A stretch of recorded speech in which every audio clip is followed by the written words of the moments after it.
नमस्कार श्रोताओं, आज आप लोगों को सुनाने जा रही हूँ कहानी छलकती हुई जज्बातें भाग 10। थोड़ी देर तक रुककर फिर से मोहन कहने लगा, आप लोग देर रात तक सोते हो, ऐसे में सुबह सुबह आप लोगों को मुश्किल में डालना उचित नहीं होता। अगर आप चाहे तो दीदी को कह देना कि थोड़ा फुर्सत से मुझसे मिले। इसके अलावा और कोई उपाय भी तो नहीं दिखता। यहाँ पर बहुत से लोग जो हमसे उम्र में बड़े हैं, उनके सामने हम एक दूसरे से मिले, यह भी तो अच्छी बात नहीं है ना। कुमार सहमति जताते हुए कहने लगा, आप ठीक कह रहे हैं भैया, मैं दीदी से कह दूंगा, परंतु रोज की तरह आप मेरे साथ ही रहेंगे। संभव हो तो मैं दीदी को अपने कमरे में लेकर आऊंगा। नाटक शुरू हो गया। नाटक के बीच में सुलोचना बहाना करते हुए मोहन से नजरें मिला लेती है तथा नजरों से बहुत कुछ कह देती है, परंतु सभी तरह के इशारे मोहन को समझ में नहीं आने पर भी इतना तो जरूर समझ गया है कि नजरों से सुलोचना उसे अपना व्याकुलता को दर्शाने की कोशिश करते हुए बहुत कुछ कहने की कोशिश कर रही है, मगर उसके मन में भी तरह तरह के भावनाओं का उजागर होने के साथ साथ सोचने लगता है, क्या इस तरह के आंखों के इशारे मेरे लिए ही हैं, ना कि यह नाटक के ही अंग है। असल में इस तरह के इशारे समझ पाना मेरे लिए बड़ा ही कठिन है। अब क्या पता कि सुलोचना के मन में क्या चल रही है। क्या सचमुच सुलोचना मुझसे प्यार करती है? कहीं ऐसा तो नहीं है कि मेरे सारे सपने एक रोज चुर चुर होकर बिखर जाएगा। कहीं ऐसा तो नहीं कि सुलोचना को लेकर किसी भी तरह की भावना एक दिन मेरे लिए घातक सिद्ध होगी, क्योंकि उनके तो दुनिया ही जो अलग है। भावनाओं में भरे मोहन के समय किस तरह अतिवाहित हो गया उसे पता ही नहीं चला, क्योंकि मोहन नाटक देखने को तो जरूर बैठा है, मगर उसका मन सर्वदा सुलोचना को लेकर बहुत से भावनाओं में डूबे रहे। ऐसे में कब समय बीत गया पता ही नहीं चला। उसके मन में सुलोचना को लेकर बहुत से भावनाओं की उठापटक चलता रहा कि अचानक उसने देखा कि सभी लोग उठकर चल पड़े तो उसे एहसास हुआ कि नाटक समाप्त हो गई है। विषन्न चित्त में मोहन भी उठकर खड़ा हो गया और किंकरत्य विमूढ़ की भांति खड़ा रहा। तभी भीड़ के बीच में किसी ने उसके हाथ पकड़कर खींचने लगा तो देखा कुमार उसे बुला रहा है। मोहन कुमार के साथ उसके कक्षा की ओर चला गया। चारों ओर अंधेरा ही अंधेरा है। कक्षा की दरवाजा यूं ही बंद है कि थोड़ी सी हाथ लगते ही खुल गई। मोहन और कुमार अंदर जाकर बत्ती जलाने लगे। जब बत्ती जल गई तो देखा सामने सुलोचना बैठी है। ऐसे में आश्चर्य व्यक्त करते हुए मोहन के मुंह से एकाएक निकल गया, अरे आप यहाँ। मौका देखकर कुमार कहने लगा, आप लोग बातें करो, मैं अपना काम निपटा कर आता हूँ। कुमार कमरे से बाहर जाते ही भावनाओं में आकर एकाएक सुलोचना मोहन से लिपटकर सुबकने लगी और कहने लगी, आपको जरा भी मेरा ख्याल नहीं आया। मुझे तड़पते हुए देखकर आपको मजा आ रहा है। आपसे मिले बगैर मैं कितने बेचैन हो गई हूँ आपको बता नहीं सकती, और आप है कि मुझसे दूर रहकर मुझे तड़पाते रहते हैं।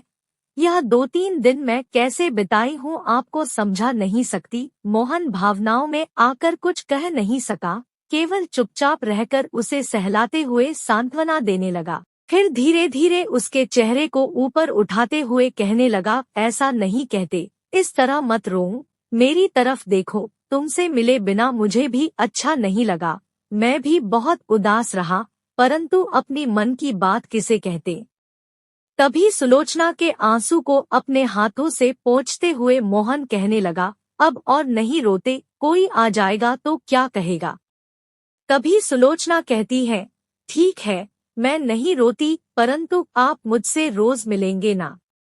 वादा कीजिए। मोहन अपना सिर झुकाकर सहमति जताते हुए अपने हाथों से उसकी आंखों से बहते आंसू पोंछ देता है। तभी सुलोचना अपनी आंखें मूंद कर धीरे से कहती है, मेरी होठों को आपकी चुमने की इंतजार है, थोड़ा चूम लीजिए ना, ताकि मुझे थोड़ी सुकून मिल जाएगी। कहते हुए सुलोचना की होठ कंपने लगी। ऐसे में मोहन धीरे से सुलोचना की होठों को चूम लिया। आवेग में आकर सुलोचना फिर से मोहन से लिपट गई और कहने लगी, रोज मुझसे एक बार अवश्य मिला कीजिए, ताकि मेरी आंखों को सुकून मिल जाएगी, नहीं तो कहते हुए सुलोचना रुक गई।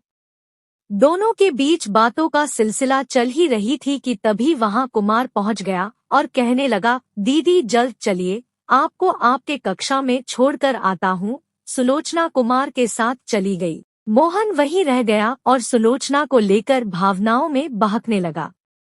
सुलोचना कुमार के साथ अपनी कक्षा में पहुंची। अपने कक्षा में पहुंचकर उसे ऐसा एहसास होने लगा कि उसके देरी से कक्षा में पहुंचने पर कोई बात जरूर हुई है, परंतु ना तो सुलोचना किसी से कुछ पूछा, ना ही किसी ने कुछ कहा। सुलोचना विदिशा को साथ लेकर खाना खाने को जाती तो बाकी लोग अपने आप में फुसफुसाने लगे जो सुलोचना के आंखों से छिपा नहीं पाए, लेकिन सुलोचना ना समझने की बहाना बनाकर चुपचाप रह गई।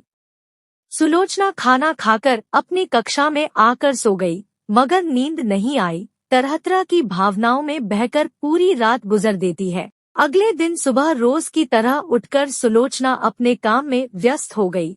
तभी मीरा मौसी धीरे से सुलोचना की कक्षा में आकर बैठ गई। उस समय कक्षा में और सभी लोग भी रहे, तब भी मीरा मौसी सुलोचना के पास बैठकर और अंदर ही अंदर नाराजगी दिखाते हुए कहने लगी, देख सुलोचना, एक बात जो तू भी अच्छी तरह से जानती है कि यहाँ पर रहते हुए अगर तूने इस तरह के गलत कदम उठाने चला तो यह ना तो तेरे लिए अच्छा है, ना कि हमारे इस नाटक मंडली के लिए अच्छा है। धीरे धीरे यह बात पूरे मंडली को पता चल जाएगी, और अगर आज तू इस तरह से गलत पथ पर चलेगी तो कल को तेरे पीछे पीछे यहाँ के सारे लड़कियां भी गलत राह पर चलने लगेंगे, जो हमारे नाटक मंडली के भविष्य के लिए अच्छा संकेत नहीं है। अगर मास्टर जी को पता चल गया तो सभी लोगों पर प्रतिबंध लग जाएगी, और जो तुम लोग मेले में घूमने फिरने को जाती हो उस पर भी प्रतिबंध लग जाएगी। ऐसे में मैं और विस्तार से कुछ कहना नहीं चाहती, तुम खुद समझदार हो, अपने आप को संभालो, यही मेरा कहना है, और यह बात मैं केवल तुम्हें ही नहीं सभी को कहना चाहती हूँ। मीरा मौसी को किसी प्रकार की टिप्पणी किए बगैर सुलोचना चुपचाप रह गई। मीरा मौसी की बातें उसे अच्छी तो नहीं लगी, परंतु किसी प्रकार का जवाब दिए बगैर चुपचाप रहना ही उचित समझी, और अपनी बिस्तर पर लेटे हुए मोहन के बारे में सोचने लगी। उसे अब मोहन के अलावा कुछ भी समझ में नहीं आ रही है, और लड़कियों के सामने सुलोचना को मीरा मौसी के द्वारा दी गई सलाह पर उसे अपमान महसूस हुई। ऐसे में अपने मन में सोचने लगी, मौसी के इस तरह के बातों को कतई उचित नहीं कहा जा सकता, लेकिन उनकी तो समझदारी ही इतनी है कि कब किसे क्या कह दे कुछ कहना मुश्किल है। इस विषय को लेकर बहस करने पर और भी खफा हो जाती। आथा यही ठीक है, उनके विचार से चले तो कोई किसी से प्यार ही ना कर सके। आखिर प्यार भी किसी के अनुमोदन की अपेक्षा करती है क्या? वह तो कब किसके ऊपर आ जाए कोई नहीं जानता। हो सकता है कि कल को उन्हें भी किसी से प्यार हो जाए, मगर मौसी के इस तरह से कहने का अर्थ अगर निकाला जाए तो बहुत कुछ हो सकता है। यह भी हो सकता है कि इस तरह के प्यार मोहब्बत में पड़कर अगर मैं अपना घर बसा लिया तो फिर क्या होगा। सुलोचना अपने ही मन में संदेह जाहिर करते हुए सोचने लगी, कहीं मौसी इस तरह के कोई विचार तो मन में नहीं पाल कर रखा है। यह तो हो ही सकता है, अगर कोई लड़की नाटक मंडली को छोड़कर अपना घर बसा लिया तो मंडली के लिए नुकसानदायक तो जरूर है, परंतु क्या इस तरह के लाभहानि के फेर में किसी को प्यार मोहब्बत करने से रोकना उचित होगा। समय काटती गई। मौका मिलते ही सभी लोग मिलकर मेला घूमने निकल पड़ते हैं। साथ में कुमार के अलावा और भी लोग, भोला, अंगद, सुरेश भी चलता है, ताकि किसी अनजान लोगों से किसी तरह के वाद विवाद ना हो सके। ऐसे में इस तरह के नियम बनाए रखे हैं। कभी कभी मीरा मौसी तो कभी कमला बाई भी साथ चलती है। सभी ने कुछ ना कुछ खरीदते हैं, क्योंकि सभी के घर परिवार में कोई ना कोई है, मगर सुलोचना कुछ नहीं खरीदता। कोई कहने पर सोचती है, किसके लिए खरीदूं, क्या खरीदूं, मेरा तो कोई परिचय ही नहीं है, ना कोई माता पिता, ना कोई भाई बहन, ऐसे में भला क्या खरीदे। मेरे लिए तो यह नाटक मंडली ही पूरा परिवार है। ऐसे में जब सभी लोग अपने अपने हिसाब से कुछ ना कुछ खरीद रहे हैं तो भला मुझे कुछ खरीदने की जरूरत ही क्या रह गई है।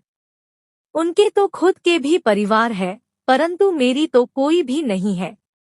सुलोचना अपने ही मन में तरह तरह की भावनाओं के बीच मेले में घूमती है, मगर इस मेले में ऐसा नहीं हुआ। सुलोचना के मन में नए तरह के इच्छा जाग उठी कुछ खरीदने की, कम से कम बिट्टू और उसके माँ के लिए ही सही। समाप्त। कहानी के अगले भाग के लिए हमारे साथ बने रहिए। धन्यवाद।